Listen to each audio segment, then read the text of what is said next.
Thanks for joining us. We'll go ahead and get started, even though we might have a few other commissioners join us. And just for those that are new in this space, when you want to talk on the microphone, you have to push the button below.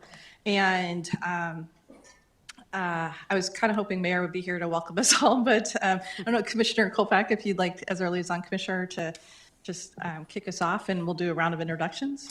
Sure. Well, it's good to see everyone here, and welcome, and thank you for your service on the Arts and Culture Commission together with the commission. The Arts and Culture Commission actually was my first entry into city government. It was the first commission I was part of, and I've been on it ever since. So some of you have been on this a lot longer than me, however, as I look to my left, Deb. And others, but really looking forward to the conversation today. It's really going to be an overview of the work that's been done to date and the results of the investment that's been made, and then maybe a conversation at the end about where do we go from here. So why don't we do a round of introductions? Denise Kolpak, Fargo City Commission.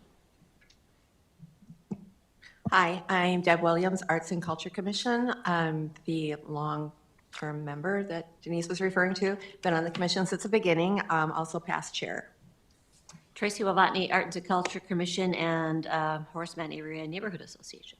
John Strand, City Commission. Dave Hepcorn, City Commission. Nicole Crutchfield, Planning Director.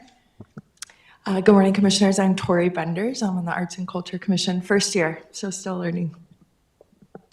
Good morning. Monica Brown-Ecker, second term on the Arts. Hi, Anna Johnson on the Arts and Culture Commission. I do all the arts. Megan Elshaug with the Planning Department. And I'm Danielle, and I'm on the Arts and Culture Commission as well. Also on the Arts Commission, we have a few of us. Tracy Jordery, our current chair, is traveling today. She would be joining us, but she's literally in the air. And then John Offit, who's a longtime member, and Joshua Zais, who's a newly appointed board member.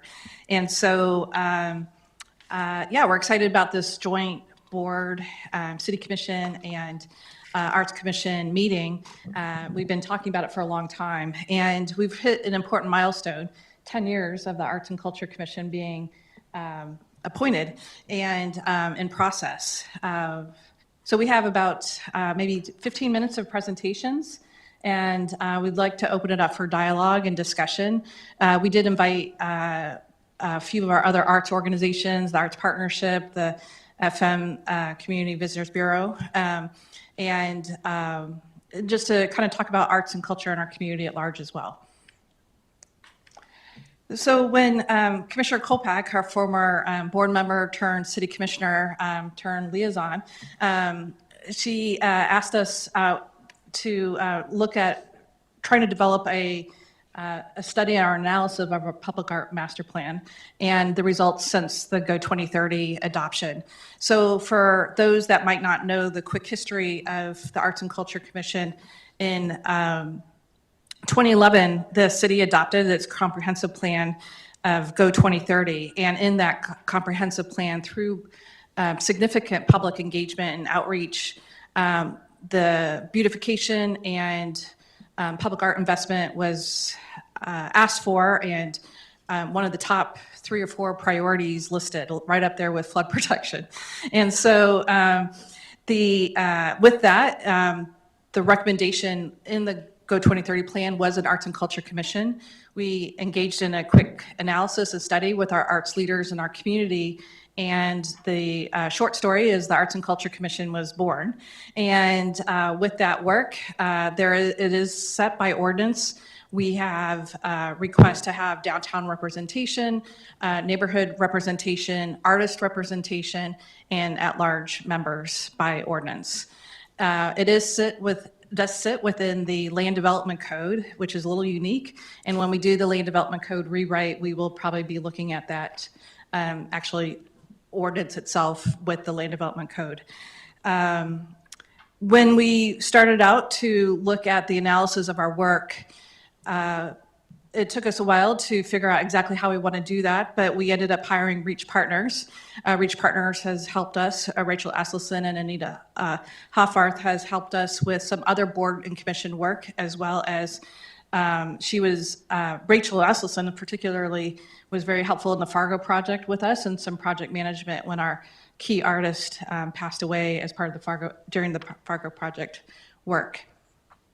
So what's coming forward is basically we wanted to make this a user-friendly document.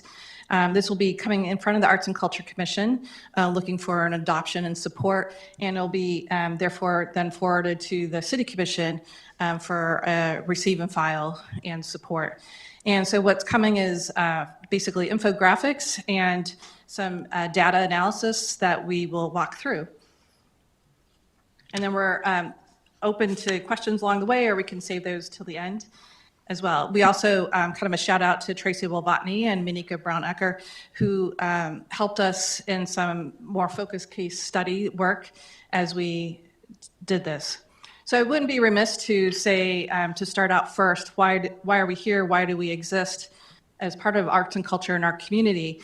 And some of you might not know, but the Americans for the Arts is a national organization, and they do annual assessments, where we're extremely thankful to our local arts agency, the Arts Partnership, for conducting routine inquiries and surveys to help us with this national data. Basically, you can think of this work as the census, kind of the US Census version of arts in the United States. And through particularly to our MSA, this is the results of that, basically inquiry of what people think in our community related to arts and culture. And so this is how we know what we're doing and how it matters and why the work is important. So one of the first things we did is start cross-analyzing our data with maybe significant investments in our public realm and our transportation data, because we were trying to figure out how many people are we actually impacting or involving with. And so when we compare the data within those, the traffic counts with the images, I shouldn't be remiss to point out Anna's Johnson's work at the very bottom here, but these were the middle three, the Roger Maris mural, the Four Seasons Skyway mural, and the Moon Also Rises were all in response to a call for public art. The community water tower was an infrastructure investment, and I'll talk more about that as we proceed. We'd be remiss to say that we don't work with many volunteers, as well as panelists and partnering organizations as part of this work.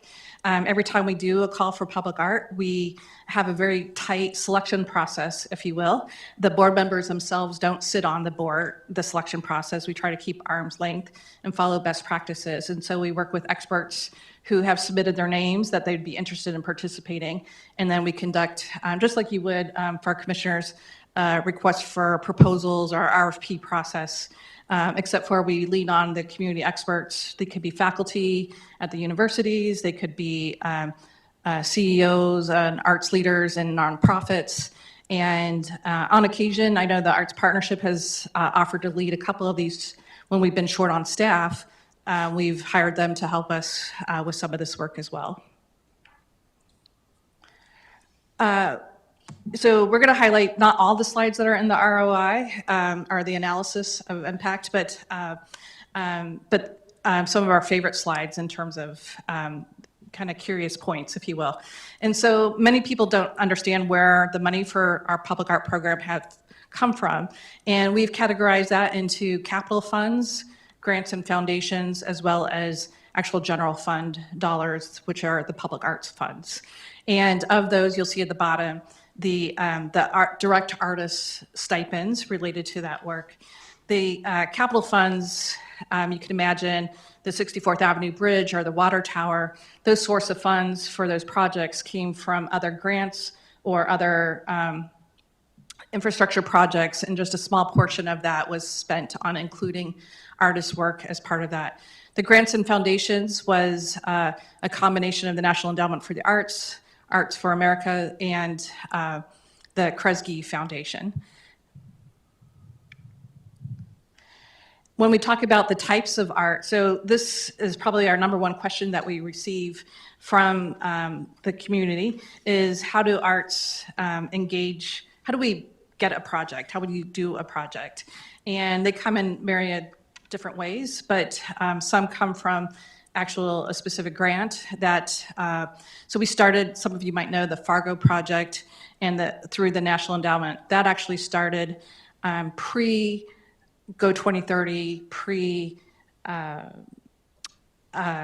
Arts Commission. And so we've been folding that work into that. And that's kind of leading a type of work called creative placemaking. It's a type of art, social engaged art, creative placemaking.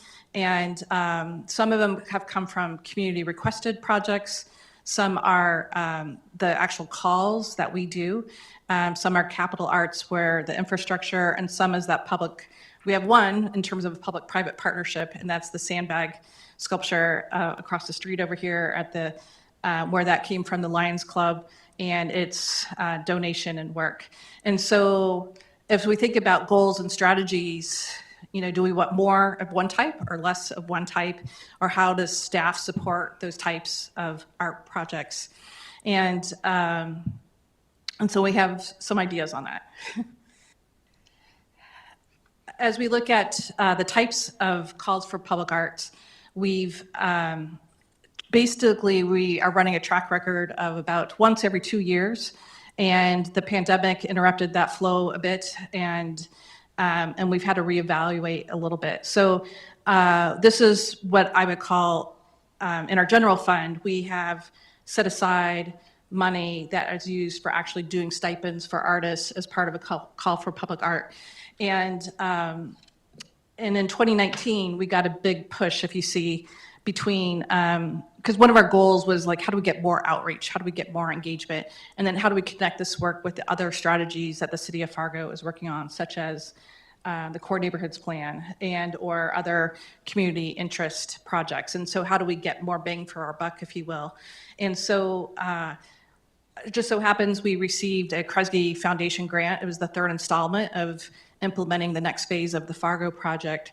And so that is where we kind of co-designed with the Arts Commission and at the time, Joe Williams, Brad Bachmeyer, and John Offit helped us kind of reinvigorate the call for public arts process and make it a little bit more user-friendly and then do direct outreach. And through that work, we were able to increase our response by double, basically from 5 to 16. And then with the grant awards, we were able to basically match that between general fund dollars and grant dollars to double that outreach as well. And so we've learned a lot through the Kresge work, Kresge Foundation work, and there'll be more to come as we move forward.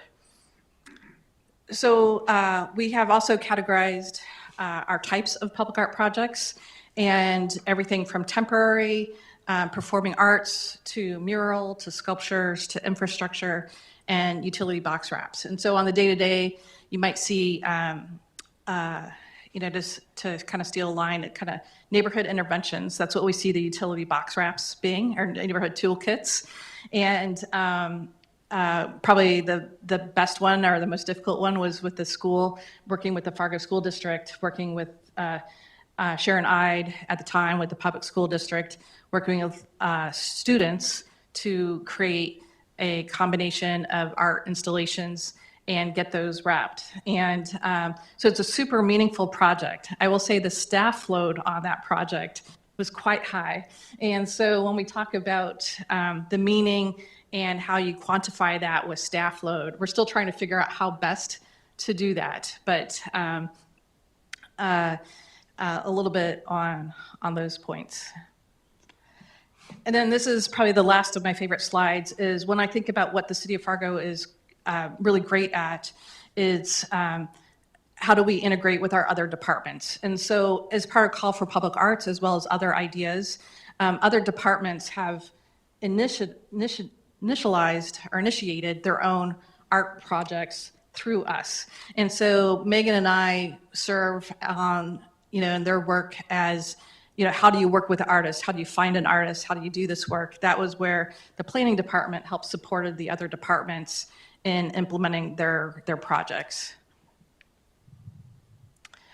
And then lastly, as we measure back against the Public Art Master Plan, which also had lots of public outreach, it was being done in 2018, around the same time as the Downtown in Focus Plan.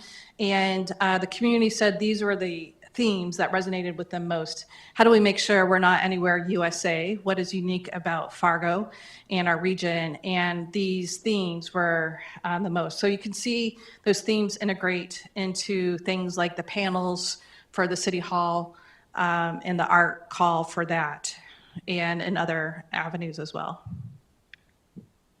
So I'm going to turn this over to Megan, and then we just have about 2 more slides. But one of the things, we've really talked about the hard data that we can quantify, and all of this work is got a spreadsheet that is available for anybody to peruse. And but as we talk about what's next for 2025 and beyond, we're at a little bit of a question mark, if you will. And first of all, the data that we just present doesn't really get to some of the soft data in terms of staff load and project management load. What we learned from the Kresge work and increasing those calls for public art is this project management expectations or needs. And so if we think about doing a mural, how do we equip our artists with project management tools on top of that? A lot of artists don't go to school or go into business practice. And so how do we equip those artists with project management tools as opposed to, public outreach tools, engagement tools. And what we learned is if you take a mural, about a $15,000 mural, you almost need $15,000 worth of staff or administrative support, everything from doing the press related to that to other coordination and logistics.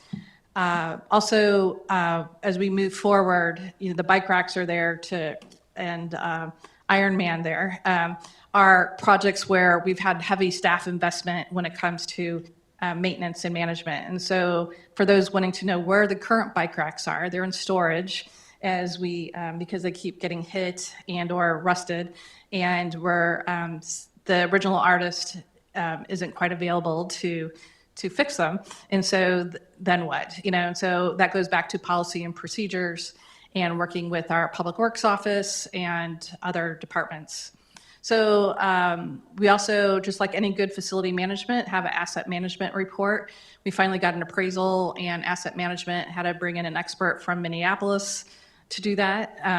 There's just not art appraisals and plentiful around here. And so, what do partnerships with other organizations, say like the Plains Art Museum or other experts in that work, and how that work? And so I think one of the concluding points from the staff perspective is we've kind of reached our maximum, if you will, in terms of knowledge and skill set, and needing to either hire experts or find experts as a consulting measure.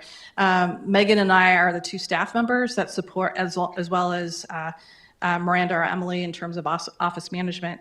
And so what you see is what you get when it comes to arts management in terms of staffing.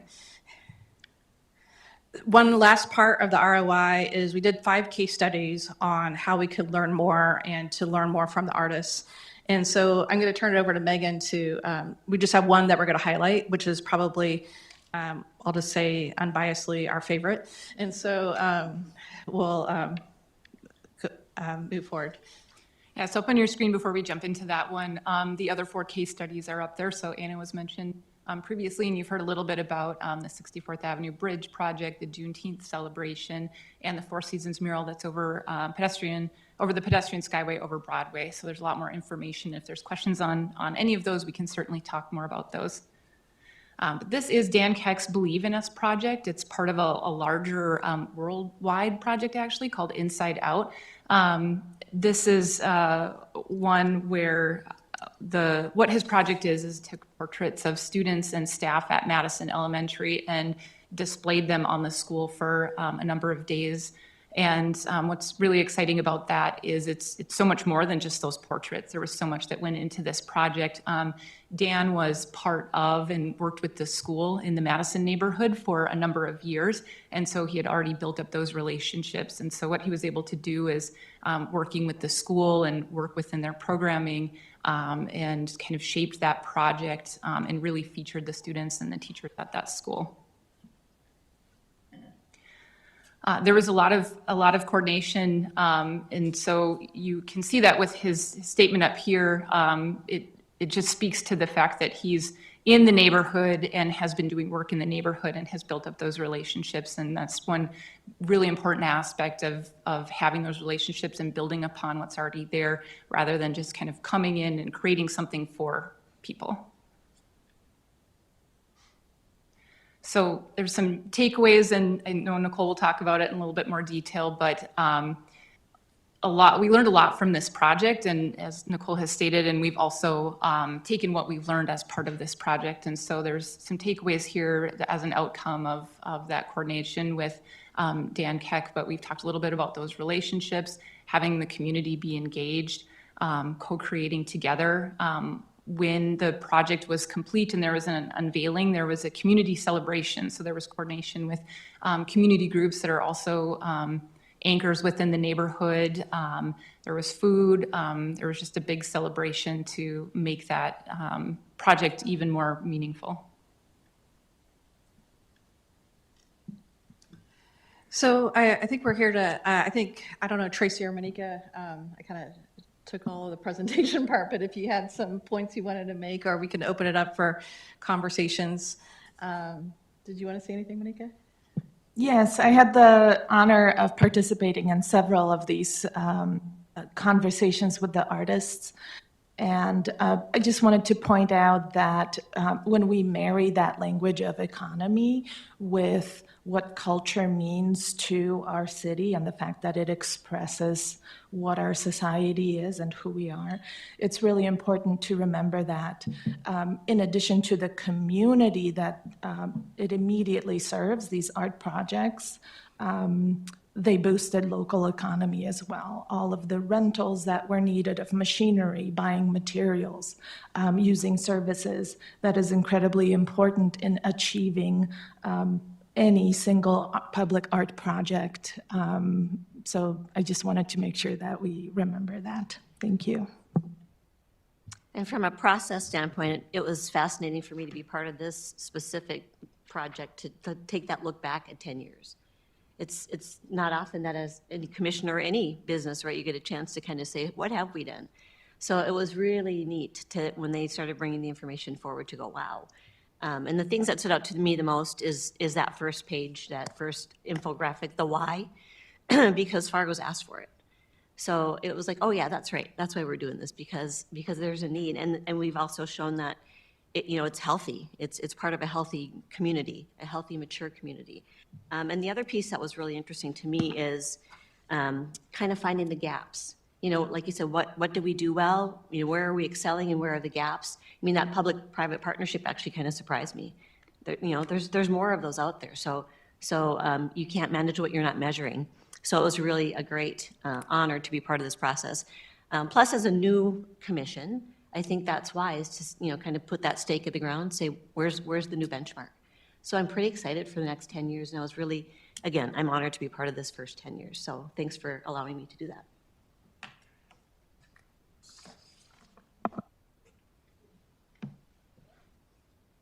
Do you want to pause for some discussion, or John, you look like you have stuff you want to say? Well, it's really fun to be around creative thinkers, and our job as artists in being involving art is to evolve our culture and our society. One of the best keynote speeches I've ever heard years ago was Winston Marsalis, the trumpet player, musician, but he spoke about how art precedes change and creates and fuels change and creates the space for change to happen. And those artists who are out there and helping us visualize that future really have a huge role. So it's really fun to have that happening here. in Fargo, and to see what you've all done and what you do, and especially the reach. You know, some of my favorite people who've ever been in and out through our communities are the artist types who've gone out into the world and really done something spectacular.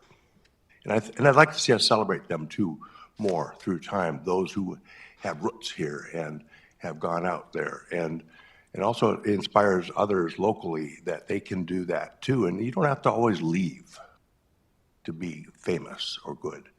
So thanks for what you do. I'll just have a couple thoughts I'll plant, just some tidbits to put in your thinking caps as you go forward. And Commissioner Kolpak, I remember when several of you were interviewed and put on the commission.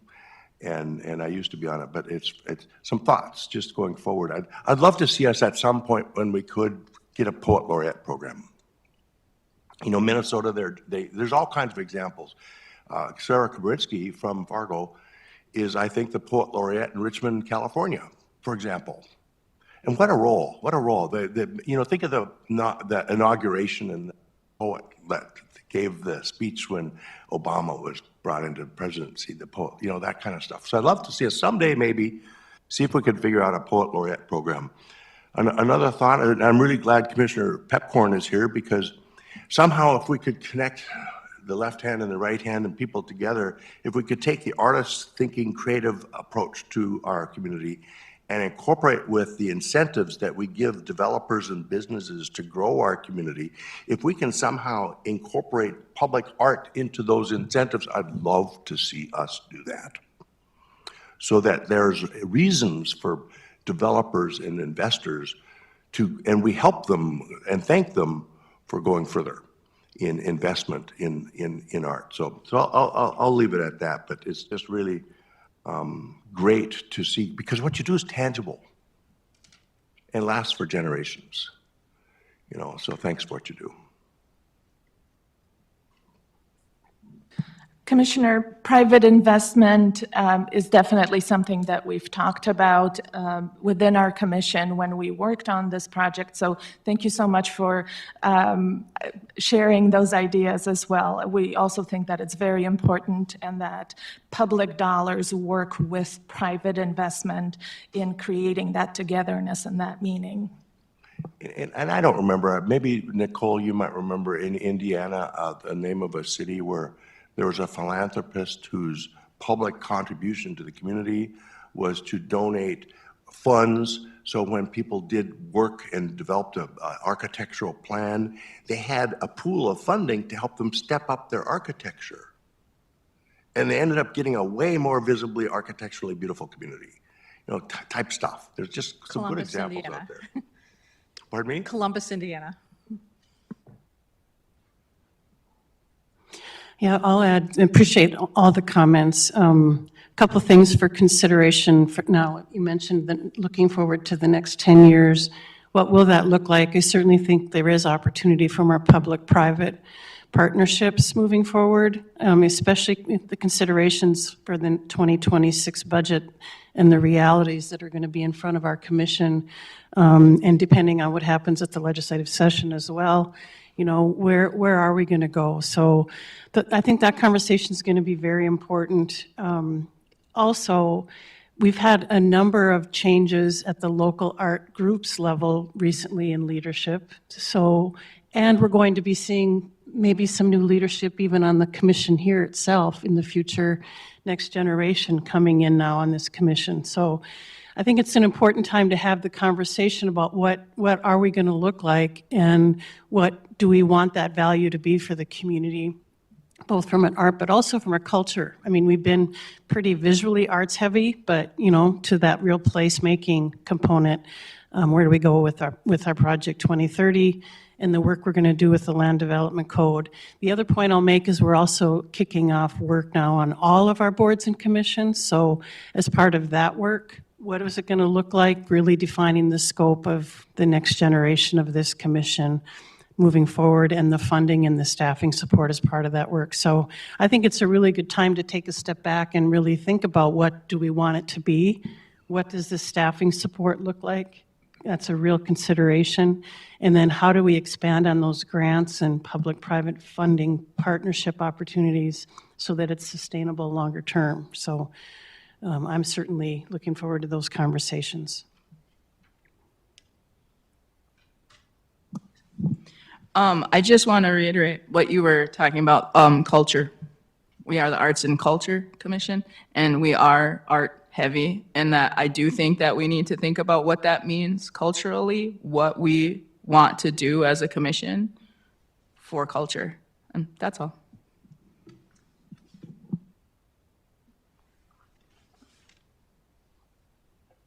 I have a question. Whatever happened to that? I know at one point there was some inquiry into that old historic Native American statue that was on Broadway. Has it ever been found, or is it out there? Or? No, but someone just asked me about that the other day, and I saw it in a rendering somewhere. I think, no, it might be wherever the Statue of Liberty went. And so, yeah, no, I just saw a reference to it like 2 weeks ago, which was odd. Yeah. I think moving forward, I would say maybe just for anyone watching publicly as well, is I know the Arts and Culture Commission doesn't meet at the dais in this room on a regular basis. We meet quarterly, and probably what we foresee moving forward, this is new for the board members, but February 19th, I think, is our next meeting. We'll meet in the chambers because we have some business to do. But our next 3 quarters after that will probably be in the Meadowlark Room. We typically meet in the Meadowlark Room because honestly, the last 2 years have been more about the board members being, a think tank to help staff and to kind of make sure we're, kind of not missing a beat on something. And so I would say all of us are pretty humbled by our limitations on resources and recognize that holistically. As we look to the goals for 2025, we're really excited about this report. It was a lot of work to stay focused and get it done. And, kind of a fun fact, we try to go with art expert RFPs for arts experts in the Midwest, like in Minneapolis and others. And that just wasn't something that they were willing, measuring art, as you can imagine, is a hard thing to do. And so we had to kind of customize this, and it took a lot more staff involvement than maybe originally planned. But we're really pleased with the results. We do feel like we have a lot of stories to tell as a result, and we'll be leaning heavily on our communications and government affairs team. So we're working on a kind of a media public engagement campaign. So you'll see more representation about stories from here. I think the rest of the general fund dollars will be used for maintenance and management of our existing artworks. And so, for instance, the Skyway, we have a sculpture downstairs in our garage that needs installation. And so things like that we just want to be good stewards of the assets that we have.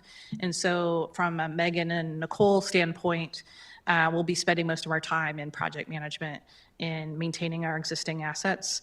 And so as you can imagine, as a board, that's not really exciting to talk about on the dais on, missing screws and things like that. And so and to Commissioner Kolpak's point, there is a significant leadership change in our arts community. And when we think about, heard among the prairie or heard among, what the Marcia, the Arts Partnerships Project and things like that, when you think about that legacy that leaders in our community previously invested in, we're not quite sure where that's at. We don't necessarily believe the city of Fargo is needing to champion any of that.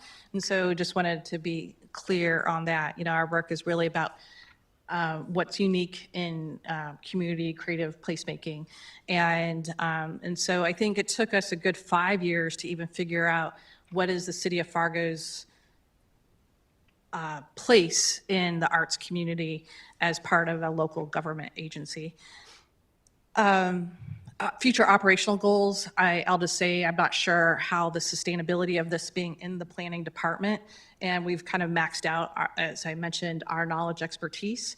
And so how does that knowledge expertise support? We're good with status quo, but if we need to do more than status quo, then, unfortunately, Commissioner Strand, even a poet laureate and how that gets supported in staff, it's partnerships with our other departments or other organizations as part of things like that. So I think we've got a good handle on status quo, but that's about it. And so and I think our board members understand that as well.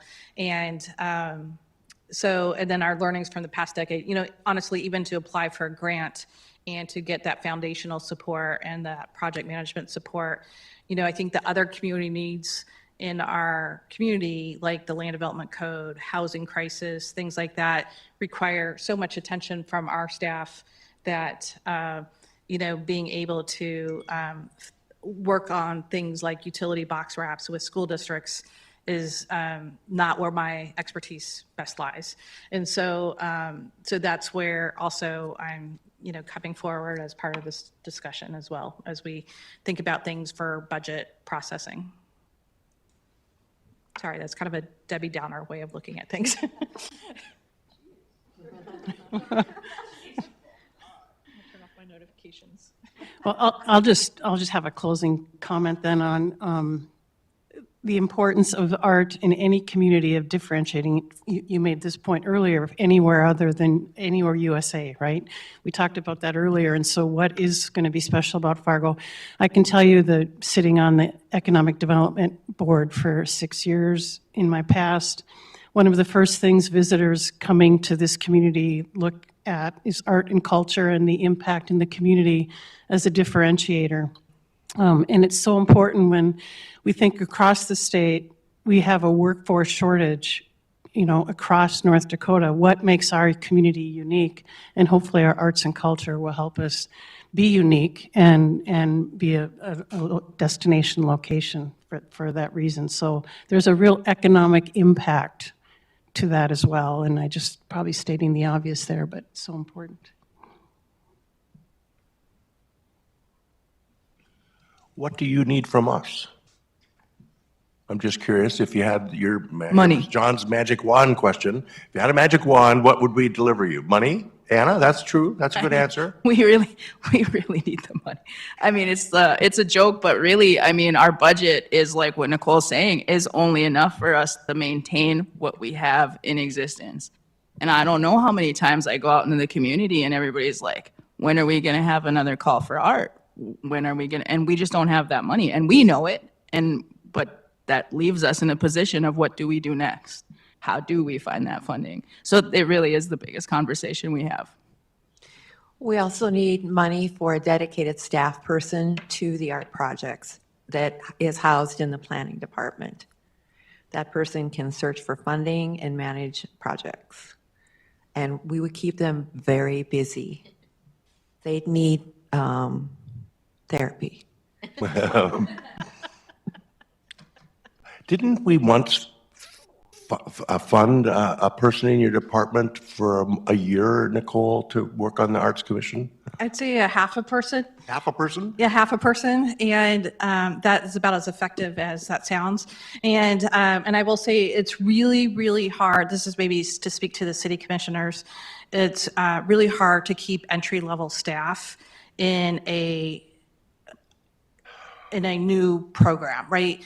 And so really, if you think about, if you're hiring an arts, let's just say an arts administrator, and that person has to basically be run rogue in City Hall without a lot of oversight, it's hard to keep your morale and understanding of reality in check. And so we have studied the Minneapolis arts program and the St. Paul arts program extensively. I study public arts programs extensively across the country to figure out what and who we can be. And ever since we got the Fargo project money way back when. And it's everything under the sun, but it's a dichotomy of that private and public funding. And if we, Tanya Blanish doesn't know I'm going to say this, but if we think about the support the arts partnership needs in a metro-wide level and where that big impact can be, that is huge. And I seriously didn't tell her I was going to say that. And so when we look at the vulnerability of our nonprofits and we look at the vulnerability of our arts organizations themselves, on top of the work we're trying to do, it's huge. And so it's like, where do you start? And I'm not trying to discredit any piece of work or art that's created and made in our community. It's all vitally needed. But also housing is needed. Also, everything else is needed. And so as a staff person, how do we juggle that except one bite of the elephant at a time? And so how can we consolidate our resources to work on a metro-wide arts plan or a metro-wide organization and support that work? So Tanya and I have brainstormed, do we share a half a person? Do we, that kind of work? But then where does West Fargo and Moorhead fit in, right? And then how do we start to distinguish who does what, and so it gets very complicated. And then you add in, what about City of Fargo branding and City of Fargo elements? How do we make that unique? And then you start getting into that discussion, right? And so it gets complicated pretty quickly. And so I think I even lost track of your question. I get so complicated. Wouldn't it be cool to I know budgets are budgets, but wouldn't it be cool to have a $500,000 for art? I mean, just to say, hey, we're going to invest as a community consistently, ongoingly, just a little bit, and give you the space and the lane to work in. $500,000 is not the end of the world, but right now we can't come. It's really tough, but it would be really nice to have that value of art in our community and say this is a community investment, and we prioritize it accordingly. Well, another one we talked about, if you look at the impact of the infrastructure projects, the water tower as an example. We don't expect the Arts Partnership to lead the water tower project, right? That's our water utility experts leading that and our knowledge there. That was a seamless, other than the public not liking the design of the art itself, it was a seamless process, and that's where our work excels, right, in project management. And so the impacts of things like that, and so if we think about a 0.25% for infrastructure, right? Like the 64th Avenue Bridge is another favorite project. If Brenda Derrick, as a city engineer at the time, didn't know we have an arts program, and Megan and I are already in the infrastructure meeting about it, those ideas generate like that. And so, city administrator Bruce Grubb at the time with the water tower project, the city administrator and the mayor at the time with the art panel project. And, so these ideas that just spark, and having a vehicle to be able to do those is great. And so we're not saying, that's, I think, the distinguishing aspect between local government and the arts partnership organization or other arts leaders in our community. How do we all work together strategically is part of that discussion. And bear with me, but it's fun to talk with our artists and our arts leaders. Another practical, really far-reaching potential that we could explore someday is to get more artists placed on our commissions and boards. So that there's more of our tables have a creative thinker there, because they're not always there, and we don't think the same as other people. But that's just another thing. We could look for opportunities where we can place people in the decision-making process at the table who are artists, who think like artists, and, just a thought. So about that money, I think that what we're hearing is that the staff, we just don't have the capacity, right? And that's really what comes back to having that funding, not just for what I was saying about the granting and stuff, but how we can better, assist everybody in that. And that really comes down to helping with the staff, right? And so really it does come down to the budget, and we really have to look at how we can get there together. Can I add something real quick? So this sounds familiar, doesn't it? It does. And so the other thing is, it's always the city of Fargo. We have multiple cities in our region, and no one else is participating. you know, and so money is the bottom line. And when you talk about a mill, that's great, but how about everybody else? Like MetroCog, where we have all the different, we have Horace and Harwood and Castleton, and it's just Fargo, and we can't do that anymore. And the other thing is, our planning department, that's planning, and we have lots to do just with planning. And so we've got all these other committees, and this is a worthwhile project, but we have to be a part of it. We can't be the sponsor. Does this sound familiar? This is homeless. This is the diversion. Do you get what I'm saying? It's like, we need to be a part of it, but we can't be the author. Does that make sense to you? And so I do think this is a story, not just for Fargo, but this is for the region. Everyone else has to start ponying up. That's I don't know if that is a little bit of a harsh message, but, and I don't know if you agree with it, but it's like, but Nicole, in our planning department, we have lots of planning to do, and we only have so much money for that department. And so all these meetings and all the contacts, that all takes time, and the video and all this. But on the flip side, when you look around here, how awesome is art right here in this building? Those signs right there, right there. When you walk the hallways, we have art everywhere, and that wouldn't have happened 20 years ago. And so there's so many important things that we don't want to lose. The other thing is, we can apply for these federal grants, a city can, that nobody else can. And so that's to me, that's the most important thing. We want to keep that. Anyway, so I apologize for rambling on, and sometimes I'm a little bit of the coarse reality, but I do think there's things we have to keep going, but some of this, we need to be the collaboration and not the sole sponsor. So that's the end of thank you very much for listening to my rant.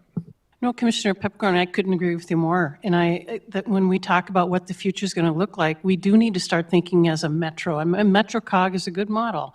And we've had some really good conversations there, but how do we bring that beyond the borders of Fargo and really bring them in community partners when it truly is a metro area that's attracting people? I mean, we have people living in Fargo and working in Moorhead, vice versa, living in Horace, working in right? We're just one big metro. So I think we have to start thinking differently about how we approach. Can I just add one more thing? The other thing is, we're getting a double whammy. Because of COVID, everybody had a lot of money, and now all the nonprofits that had lots of money, just like all of us, they should have put some money up for a rainy day, and nobody did. And so now, not only is the giving going down, but the revenues, it's tight. And so what happens is now everyone is turning to us because, like you were talking about, money. And so that's the thing. It's a challenge, and it's just. But the hard part is that's us. The budget is the bottom line. It's like, man, we have lots of things on the table, and we have a finite amount of money, and that's the hard thing. And so I think we need to collaborate with everybody to start sharing, and this is just one area. And that's exactly bringing it back to this project, why we were excited as well, because we have now something to share that's hard information, that's hard fact. We've done this, this is what worked, this is what didn't, so let's build upon that. And that's very powerful. So I think the timing couldn't have been better in terms of, yeah, let's bring this, let's push the boundaries out a little bit. This is the document to do that. You know, artists think out there, you know, that's our job, is to be out there in the ether. And I'm going to only speak for me right now. I'm not going to speak for the rest of the commission and the board and the community, but in my opinion, there might be, and Charlie Johnson's here, there's a discussion coming about a convention center. I'm one of the ones who'd like to see if there's any way possible we could incorporate that and reshape it to include performing arts. You know, I've been my whole adult life here in Fargo, I've watched the performing arts discussion can get kicked down the road, kicked down the road, and kicked down the road, and replaced with typically sports facilities. But so there's chances, there's moments in time where we can advocate and contribute to the process of the community conversation that might lead to a result that's maybe not so expected. And I don't know if we'll ever get a performing arts center, and I don't know if it'll ever work with a convention center, and I don't know if it'll ever work in that process. But advocate for what you want. Culture, yeah, you're talking culture. Some of the most prominent people out of Fargo are musicians and performers. You know, we have at least 3 nationally famous musicians. out of our community. We have a famous Metro opera singer from Fargo. I mean, we have the Peggy Lees and Angie Dickinsons. We just have Lawrence Welks. We just have a whole list of these people who can have an impact in the world. So I don't know. I'm just saying, think out loud, stick your fingers in the pie, stir it up, participate. Maybe we can create opportunities by being there versus just letting the train go down the tracks and it's going to go somewhere there on its own. Just my thoughts. Just to follow up on what Dave said, I totally agree with you 100% about the collaborations, and this document, I think, will help with that. And I think it's to reiterate that how important this is to have those conversations with the other communities, because we are growing and we're practically all neighbors to each other. You have to think of some of like Kindred has its own art council now. Think about that. Kindred's this big. So we have to get those collaborations going so that we can really make this better, to everybody's point, right? Well, and I think we have two, if they're still here, two fabulous regional leaders in here. And I think there's many different ways to partner and collaborate. I will also be remiss to, kind of shout out to Danielle and Tori too, because just your personal stories too about why they live in the Fargo metro area, and they could live anywhere in the United States. And not to, personal stories, but yeah, and so it's, again, that economic development driver of who we are and how we make what we are. I mean, I think planning department just will always be part of that, community planning, community building, community organizing.